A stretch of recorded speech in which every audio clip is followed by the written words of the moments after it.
Olá, galera. Bom dia, boa tarde, boa noite. De volta ao nosso projeto Aprendendo com Corona. Vamos dar sequência a mais uma aulinha aí. Hoje nós vamos para a frente 2, módulo 1, trabalhar com um assunto muito importante que aparece bastante nas provas. Normalmente vem uma questão envolvendo geografia e biologia, geografia e química. Do que nós estamos falando? Impactos ambientais, beleza? Eu vou fazer uma aulinha agora de impactos ambientais, depois a gente vai gravar um outro momento sobre as conferências mundiais sobre o meio ambiente, beleza? Então vamos lá. Primeira coisa que a gente tem que fazer aqui é um conceito, né? O que é impacto ambiental? Então vamos lá. Impacto ambiental é uma alteração no meio ambiente provocada por ação antrópica, ok? Então, o primeiro fato para a gente destacar aqui, primeiro item para a gente pensar aqui é isso, ó, ação antrópica. Só é impacto ambiental quando a alteração no meio ambiente é provocada por uma ação do homem, por uma atividade humana. Se não for provocado por atividade humana, não é impacto ambiental. Então, a ação antrópica é a ação do homem. Por exemplo, em regra, depois de uma atividade vulcânica, de uma erupção vulcânica, há a ocorrência de chuva ácida. Nesse caso, a chuva ácida não é impacto ambiental, porque a atividade vulcânica é um fenômeno natural, o homem não tem nada a ver com isso. Então, se não foi provocado pelo homem, não é impacto ambiental. Outro exemplo. É possível, por exemplo, que a ocorrência de um terremoto destrua uma floresta. Então, é uma destruição da vegetação natural, mas que não foi provocada pelo homem, não é ação antrópica. Então, não é impacto ambiental. Só é impacto ambiental quando a ação é provocada pelo homem. Outra coisa que a gente precisa observar aqui é essa aqui, ó, alteração no meio ambiente. Essa alteração tanto pode ser uma alteração positiva, quanto pode ser uma alteração negativa. Então, vamos supor que a gente promova um reflorestamento ou a construção de uma barragem necessária ou uma encosta para evitar erosão. É uma alteração que estamos provocando no meio ambiente, mas é uma alteração com caráter o quê? Positivo. Em regra, as alterações provocadas pelo homem no meio ambiente tanto podem ser positivas quanto podem ser negativas. Mas o que mais aparece, o que chama atenção e, portanto, o que é foco de estudo são as alterações negativas provocadas pelo homem, ok? Então, duas coisas são importantes para se entender impacto ambiental. A necessária ação antrópica e uma alteração que tanto pode ser positiva quanto pode ser negativa. Então, vamos ver aqui impactos de consequência positiva. Consiste no resultado de uma norma ou medida que seja melhor para o meio ambiente. Recuperação de rios e matas tem um impacto positivo e podem ser promovidos por uma ação antrópica. Mas o que sobressai, o que é foco do estudo, são os impactos ambientais que trazem consequências negativas. Esses têm maior repercussão. É aquele que causa danos, prejuízos ao meio ambiente. Okay? O que nós vamos fazer, então? Conversar sobre os principais impactos negativos que atingem o globo hoje. Não vou ficar repetindo negativo o tempo todo, a gente vai chamar de impactos ambientais. Beleza? Vamos lá. De cada impacto, o que nós temos que saber? Nós temos que responder 3 perguntinhas. O que é, quais são as suas causas, quais são as suas consequências. Então, de cada impacto ambiental, efeito estufa, chuva ácida, buraco na camada de ozônio, enfim, de cada um, eu tenho que responder o que é este impacto, quais são as suas causas e quais são as suas consequências, ok? Então, vamos pensar no impacto ambiental chamado de efeito estufa ou aquecimento global. O que é o efeito estufa? O que é o aquecimento global? Beleza? Primeira coisa, o efeito estufa em si é um fenômeno natural.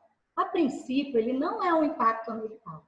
Ele é um fenômeno natural e necessário para a vida no planeta. Como é que funciona? A Terra absorve o calor emitido pelo Sol, processo chamado insolação. Depois que a Terra absorve esse calor, ela devolve esse calor para a atmosfera, processo chamado irradiação. No processo de irradiação, parte do calor fica retido, como mostra nessa imagem aqui, como se fosse uma estufa. E parte do calor é liberado. Se não houvesse essa retenção de calor, a variação térmica no planeta seria absurdo. No momento sem grande incidência solar, a gente teria um congelamento. Então, essa estufa aqui, que no caso é a atmosfera, ela retém parte do calor e parte do calor é liberado. Isso é natural e necessário. O que é o efeito estufa? Problema ambiental, impacto ambiental causado pelo homem. É porque, com excesso de gases poluentes na atmosfera, a atmosfera está retendo mais calor do que o que deveria.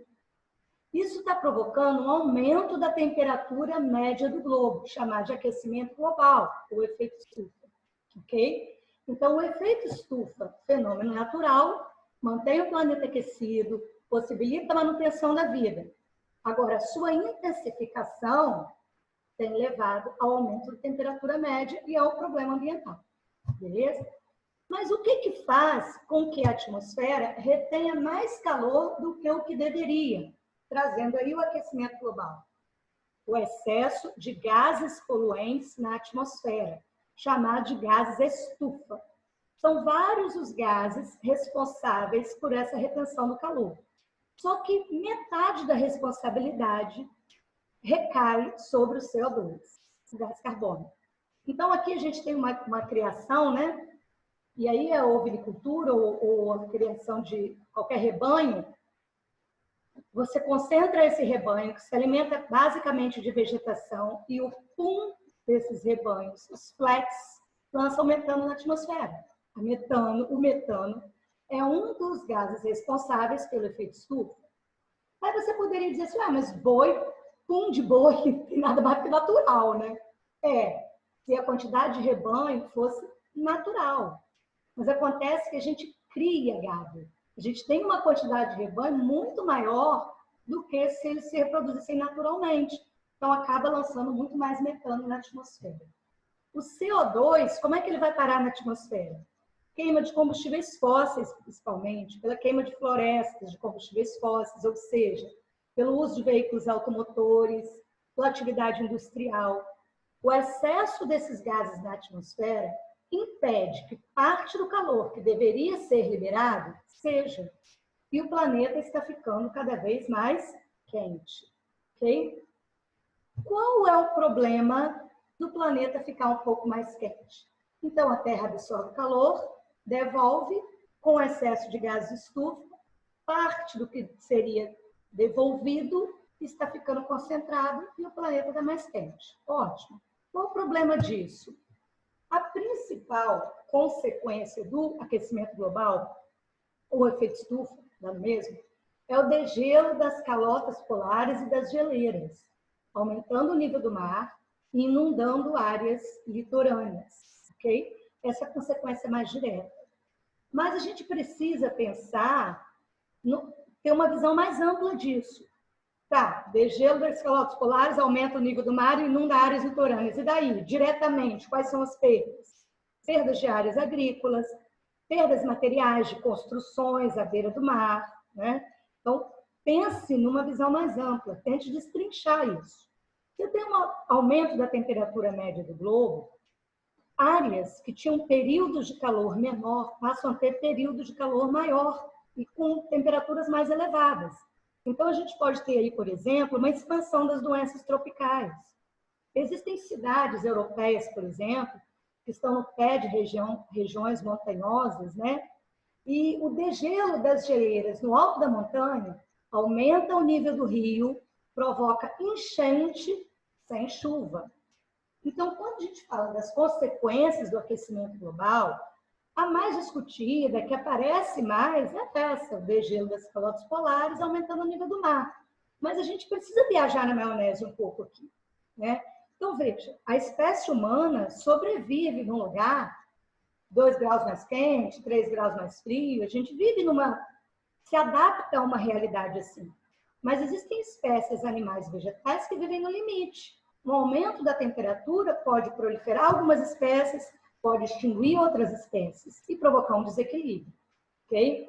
Então, olha, as projeções são, se os índices atuais de emissão de gases que se mantiverem inalterados, no final do século XXI, as temperaturas médias poderão estar entre 1,4 e 5,8 graus mais altas que em 1990.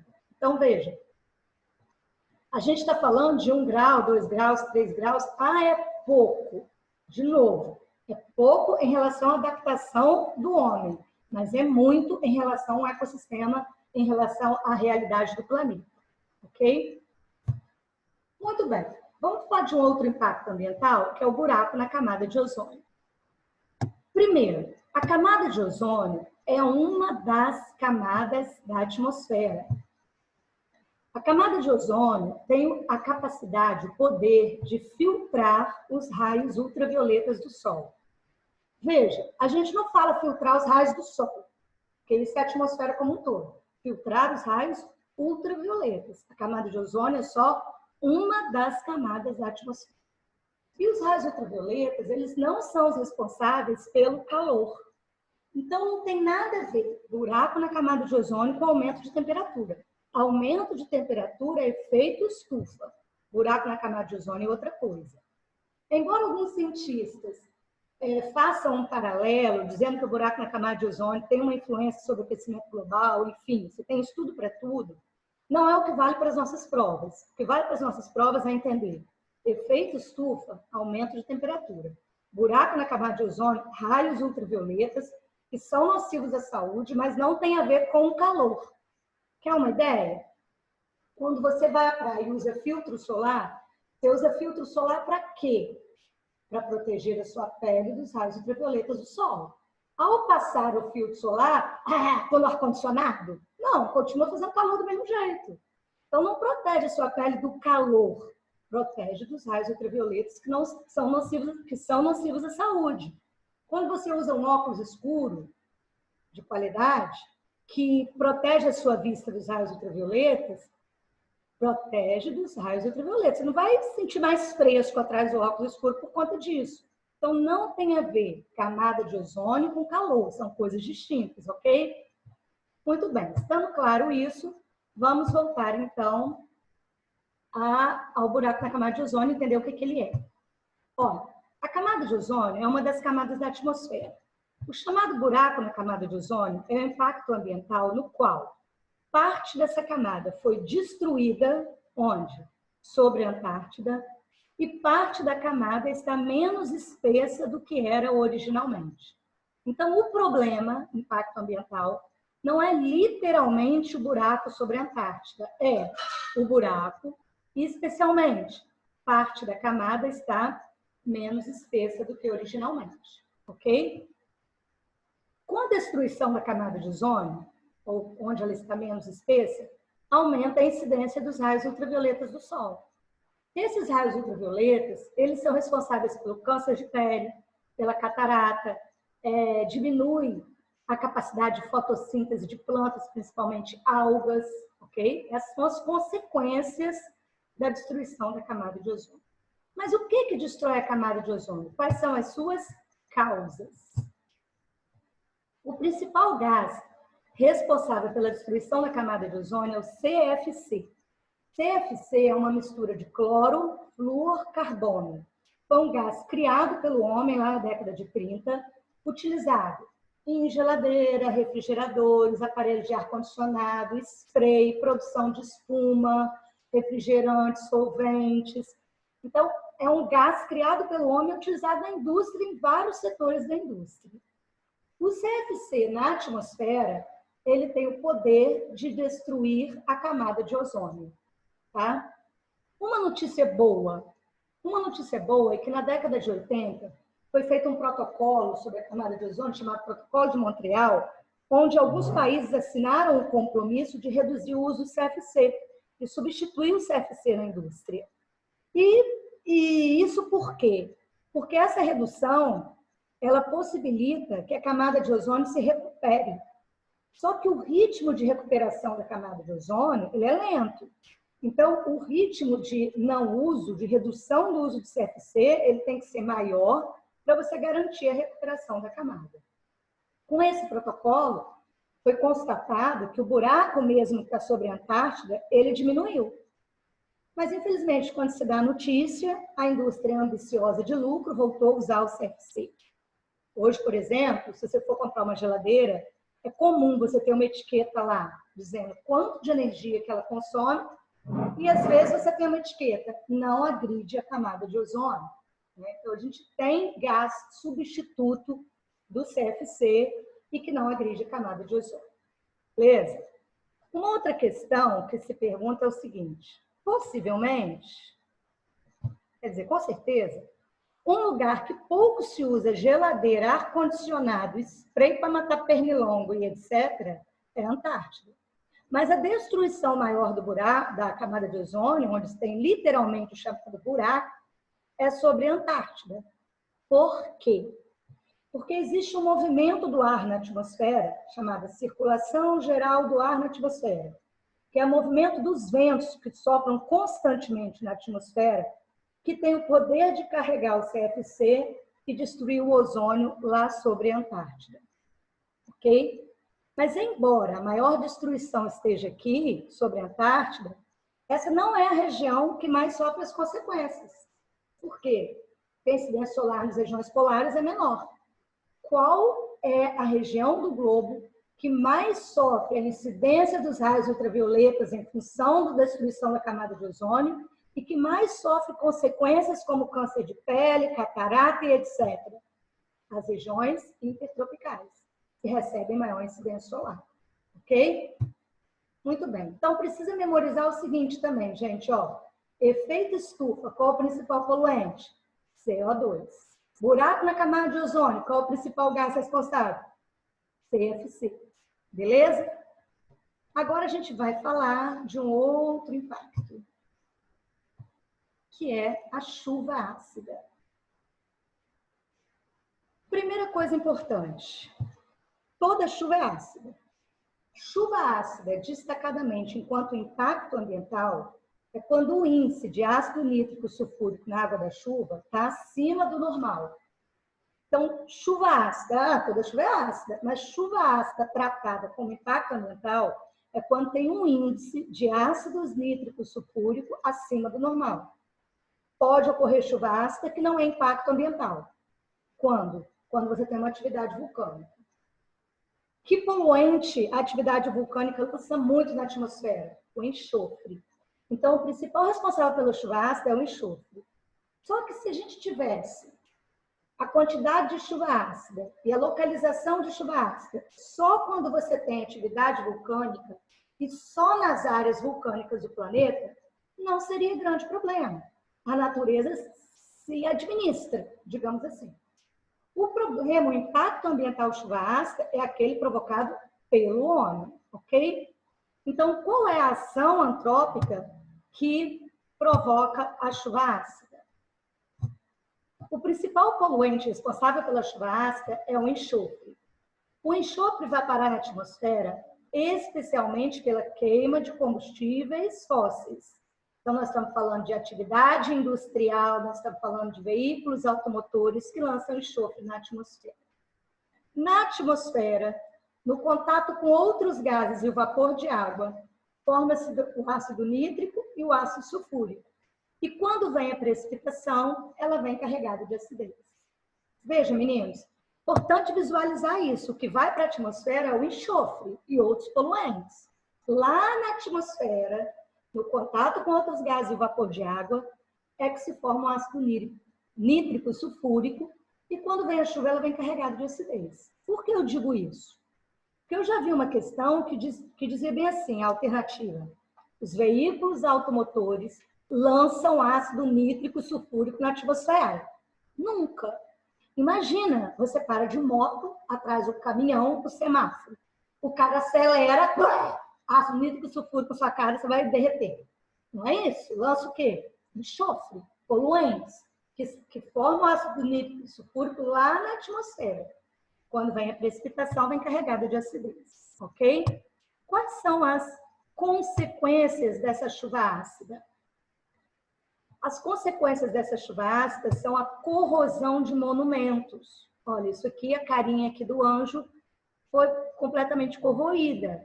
Claro, é uma chuva ácida que faz isso? Não, é um monumento que está exposto numa área de incidência constante de chuva ácida e com o passar dos anos a gente visualiza essa corrosão. Então, corrosão de monumentos, de edifícios, de automóveis, chuva ácida num lago, numa represa, acidifica a água, mata peixe. Chuva ácida no solo, acidifica, torna o solo ácido, ruim para a agricultura, tem que ser corrigido. Beleza? Chuva ácida na vegetação provoca queima da vegetação, não é pegar fogo. Você tem assim uma folha verde, florestas urbanas, é possível ver isso. Uma folhinha verde, cheia de bolotinha seca, ocorrência de chuva ácida. Olha aqui a diferença desse monumento histórico com o passar de anos e de ocorrência de chuva ácida. Olha como que foi a corrosão, tá? Alguns alunos sempre perguntam, e chuva ácida na gente, professor, o corpo do ser humano? Bom, gente, toda pessoa, quando começa a chover, sai da chuva. E se quiser tomar um banho de chuva, vai ser um banho esporádico. Ninguém fica lá exposto à chuva ácida 24 horas. Então, obviamente, que se houver uma exposição constante à chuva ácida, deve ter algum mal. Porque se provoca esse tipo de corrosão em monumento, em estatueta, em automóvel, possivelmente tem algum mal. Mas ninguém fica exposto, então a gente não tem essa consequência como importante consequência da chuva ácida. Ok? Uma coisa importante de conversar com vocês é a seguinte. Veja, imagine que você mora numa ilha tropical, totalmente zen, totalmente natureba, onde você não utiliza combustível fóssil, onde você polui praticamente nada. Você vai sofrer as consequências do efeito estufa? Sim, porque o efeito estufa é um impacto ambiental que não interessa quem lançou CO2 e gases da estufa na atmosfera. Ele provoca o degelo das calotas polares e aumenta o nível do mar. Se você mora numa ilha natureba, provavelmente vai ser atingido muito mais rápido do que um país que polui pra caramba e está no interior de um continente. Então, o efeito estufa, ou aquecimento global, é um impacto de consequência global, independente de quem polua. A mesma coisa é o buraco na camada de ozônio. Veja, não interessa se você lança CFC ou não lança, se você assinou o protocolo de Montreal para reduzir o uso do CFC ou não reduzir o uso do CFC. A destruição da camada de ozônio aumenta a incidência solar, a incidência dos raios ultravioletas do Sol. Independente se você colabora ou não para isso, se você está numa região de grande incidência solar, você vai sofrer as consequências. Então, são impactos de abrangência global. Agora, a chuva ácida, não. Essa chuva ácida, ela se forma em áreas de grande industrialização, de grande poluição. As áreas que mais sofrem chuva ácida no globo são as regiões mais industrializadas do planeta. Veja, não significa dizer que não possa ocorrer uma chuva ácida numa zona rural. Imagina que você vive numa zona rural. Quase não usa combustível fóssil, poluição nenhuma. Forma-se uma nuvem carregada de poluentes, onde se forma o ácido nítrico sulfúrico, numa região vizinha. O vento é capaz de carregar essa nuvem e provocar chuva ácida na sua rocinha, ok? Lá na sua natureza linda e maravilhosa. Mas não vai provocar no globo. Então, é um impacto ambiental de abrangência local. Beleza, galera? Vamos agora falar de outro impacto ambiental, que são as ilhas de calor. Olha esse esquema aqui. O que é ilha de calor? É a ocorrência de um microclima urbano. O que é isso? Isso tudo aqui é uma cidade só, né? Um limite municipal só. Esse é o centro urbano que tem uma temperatura mais elevada. Na periferia, a temperatura é menor. E na zona rural desse município, a temperatura é menor ainda. Então, eu tenho um microclima nessa área toda aqui. Temperatura mais alta no centro da cidade. Vamos conversar sobre uma situação. Se você pensar hoje no centro de Cachoeira do Mirim, calor. Calor é nada, é o inferno, caldeirão do bicho ruim. E na periferia, vamos pensar na exposição agropecuária lá no aeroporto. Onde é mais quente? Sem dúvida nenhuma, no centro da cidade. Mas, quando o centro da cidade nem era centro da cidade, quando o centro da cidade era uma área de floresta ainda, não tinha Cachoeira do Mirim, e lá a exposição também era uma floresta, a temperatura era igual. Porque um está mais alto que o outro, um está mais perto do mar que o outro, não tem influências naturais. A temperatura do centro e lá do aeroporto era a mesma. O que fez o centro de Cachoeiro ficar tão mais quente do que a exposição, do que o aeroporto? Construção de edifícios, calçamento das ruas, desmatamento, trânsito, muito veículo, motor ligado, aumenta o calor, aumenta a absorção do calor. Tudo isso tornou o centro da cidade mais quente. Então, veja, esse microclima, centro mais quente do que periferia, é fruto de uma ação antrópica. Quando você constrói edifícios, dificulta a circulação do ar, venta menos. Ruas calçadas, muito cimento, muita pedra, né? Selvas de pedra, absorve mais o calor emitido pelo sol do que se você tivesse uma floresta, por exemplo. Então, quem cria esse microclima urbano é a ação antrópica. A ilha de calor é muito comum nas grandes cidades. Por exemplo, em Londres, a diferença térmica do centro para a periferia chega a ser 8 graus. São Paulo já registrou diferenças térmicas do centro para a periferia paulista de 5, 6 graus de diferença. Isso é o quê? Ação antrópica, ok? Então, entendido quais são as causas. Calçamento das ruas, construção de edifícios, falta de áreas verdes, isso são causas.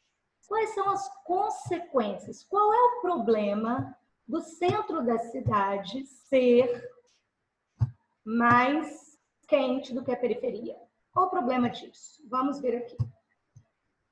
Olha, maior calor no centro implica em maior evaporação. Quanto maior o calor, maior é a evaporação. Concentrando chuvas nos centros urbanos e trazendo o problema das enchentes. Outra coisa, não sei se vocês lembram desse conceito, mas é assim, o ar quente é mais leve e o ar frio é mais pesado. Então, onde tem ar quente é a área de baixa pressão, baixo peso. Ar frio, alta pressão. O ar se movimenta, beleza? Como é o nome do movimento do ar? 1, 2, 3, vento! Vento! E o ar se movimenta seguindo uma regra. Ele se movimenta da área de alta pressão para a área de baixa pressão. Então, se a gente tem a periferia menos quente, aqui é alta pressão. O centro é mais quente, aqui é baixa pressão. O vento sopra da periferia para o centro. Até aí tudo bem, mas tem uma situação. Onde estão as indústrias nas cidades? Na periferia. Nos centros urbanos a gente tem shopping, prefeitura, prestadores de serviço, mas indústria, atividade industrial está na periferia. Quando o vento vem da periferia para o centro, o que ele traz para o centro urbano onde tem mais gente? Poluição atmosférica.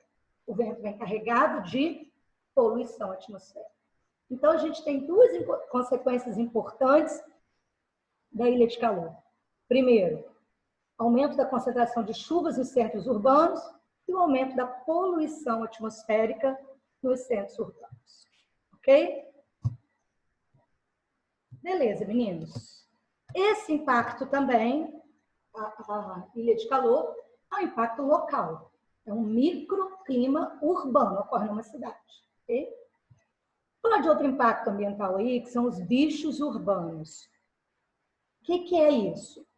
É a proliferação de animais, igual rato, barata, pomba, pardal, inseto, urubu, são os bichos urbanos.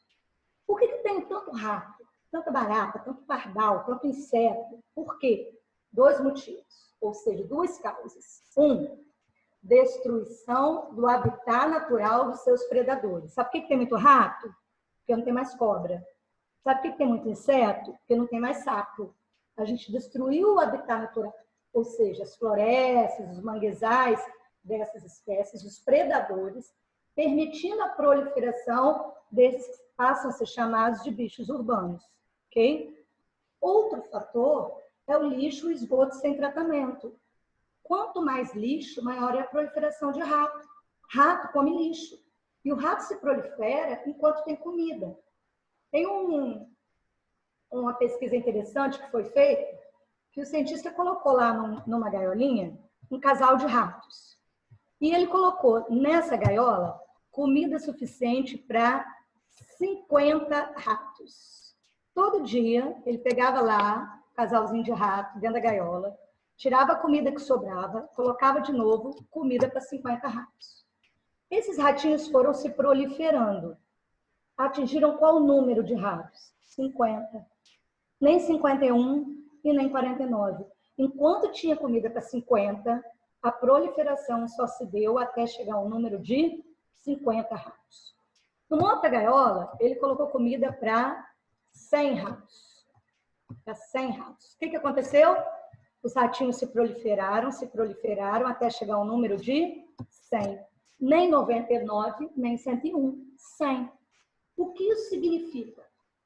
Significa que rato, não só rato é um exemplo, mas rato se prolifera de acordo com a disponibilidade de comida. O que é comida de rato? Tudo, gente. Se der bobeira, até seu pé. Rato come lixo, come qualquer coisa que está espalhada. Então, o lixo a céu aberto, o esgoto sem tratamento, são condições favoráveis à proliferação de bichos urbanos. Qual o problema?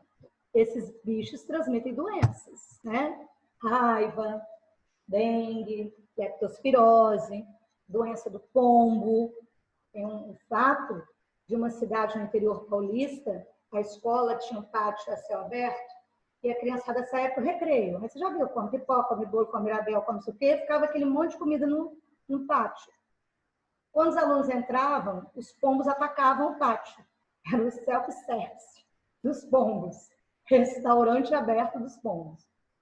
Começou a atrair tanto pombo esse alimento disponível que eles tiveram que suspender as aulas por um período para garantir que não ia ter resto de comida ali e para poder os pombos acharem outro ponto, porque pombo transmite doença.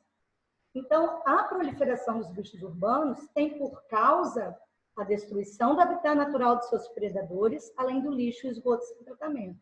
E, consequência, a proliferação de doenças. Beleza, meninos? Ok, galera. Agora, a gente vai falar de não é um impacto ambiental, tá? É um fenômeno natural, que se chama inversão térmica. Veja, por que é um fenômeno natural e a gente está conversando numa aula que a gente está tratando de impactos ambientais?